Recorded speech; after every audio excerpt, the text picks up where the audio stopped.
नमस्कार. झडपीगुरुजी.com मध्ये आपले स्वागत आहे. आता आपण या भागामध्ये HTML चा भाग क्रमांक 9 मध्ये आपण मर्क्यू टॅग कसे वापरायचे याविषयी आपण माहिती घेणार आहोत. यापूर्वी आपण HTML विषयी बरीच माहिती कव्हर केलेली आहे, बेसिक टॅग्स विषयी. आता HTML चा एक साधे एक नोटपॅड प्लस प्लस मध्ये एक फाईल बनवलेली आहे. याच्यामध्ये आपल्याला काय करायचं तर मर्क्यू टॅग हा वापरायचा. आपल्याला HTML टॅग लावलेला आहे, हेड टॅग लावलेला आहे, टायटल टॅग आहे, पुन्हा बॉडी टॅग आहे. आणि बॉडी टॅग मध्ये आपल्याला काय करायचं आहे याच्यामध्ये या ठिकाणी मर्क्यू टॅग लावायचा. आता त्यापूर्वी मी फक्त याला चांगलं दिसावं थोडंसं मर्क्यू टॅग हा कलरफुल असावा आपला, यासाठी हॉरिझॉन्टल रो लावलेला आहे. आता आपण पाहूया मर्क्यू टॅग सुरू करण्यापूर्वी हे पेज मर्क्यू.html नावाचं हे पेज कसं दिसतं याविषयी माहिती घेऊया आपण.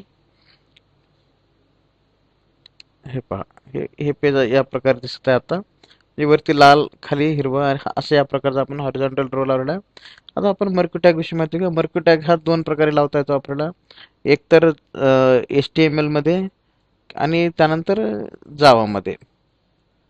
हा झाला marquee tag, MARQUE. Marquee close करूया आपण. मर्क्यू टॅग क्लोज करूया आणि यामध्ये जे आपण लिहाल ते इथं रनिंग टेक्स्ट मध्ये असणार आहे. आपण या ठिकाणी टेक्स्ट लिहूया, हॅलो युजर्स वेलकम झडपीगुरुजी.com. हॅलो युजर्स वेलकम टू झडपीगुरुजी.com. आपण टॅग लिहिलेला आहे. आता याला मी काय करतो, सेव्ह करतो. हां, आणि आपण बघूया पुन्हा एकदा. हे बघा या ठिकाणी दिसतंय, हा रनिंग टेक्स्ट या ठिकाणी आलेला आहे, हॅलो युजर्स वेलकम टू झडपीगुरुजी.com नावाचा.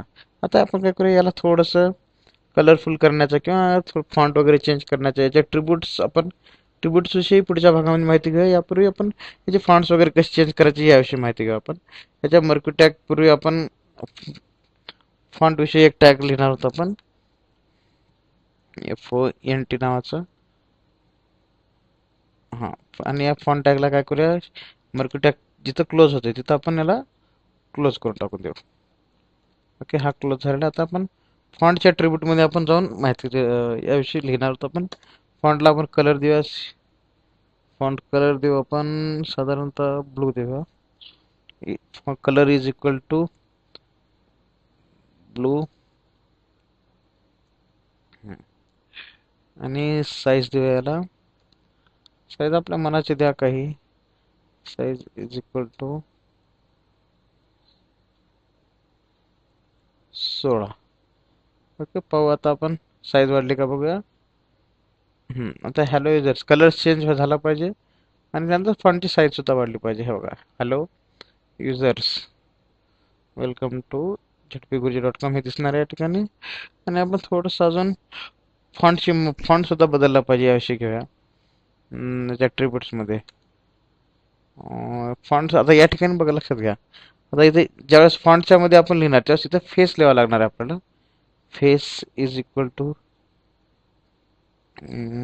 फॉन्टचं नाव घ्या आपण एक मोनोटाईप कर्सिव्ह घ्या, मोनोटाईप कर्सिव्ह.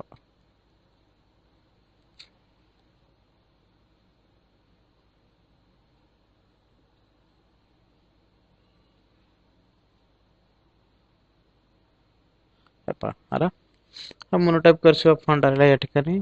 आता तुम्हाला जर वाटलं किंवा फॉन्टची साईज कमी करायची आपल्या, तर फॉन्टची साईज आपण कमी करून टाकून देऊ. सेव्ह केलं.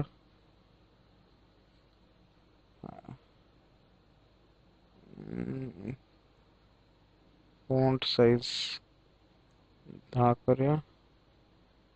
10च्या नंतर पण एकदा रिफ्रेश करूया सेव्ह केल्यानंतर.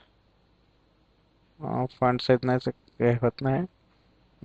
तरी असं तुम्हाला समजलं असेल फॉन्ट कलर वगैरे कसा घ्यायचा या भागामध्ये. आता आपण पुढच्या भागामध्ये मोनोटाईप कर्सिव्ह या झाल्यानंतर आता आपण तरी पुढच्या भागामध्ये आपण ट्रिब्यूट्स वगैरे कसे वापरायचे. आता आपण पुढच्या भागात पाहणार आहोत आपण मर्क्यूचे ट्रिब्यूट्स कसे वापरायचे. म्हणजे जो आता मर्क्यू आहे याचं स्पीड कशी लावायची, पुन्हा मर्क्यू वर अप डाऊन त्याच्या डायरेक्शन्स कशा लावायच्या, पुन्हा या ठिकाणी इमेजेस कसे स्क्रॉल करायची याविषयी आपण अधिक माहिती घेणार आहोत. अधिक व्हिडिओसाठी आपण झडपीगुरुजी.com इथे व्हिजिट द्यायची आहे. धन्यवाद.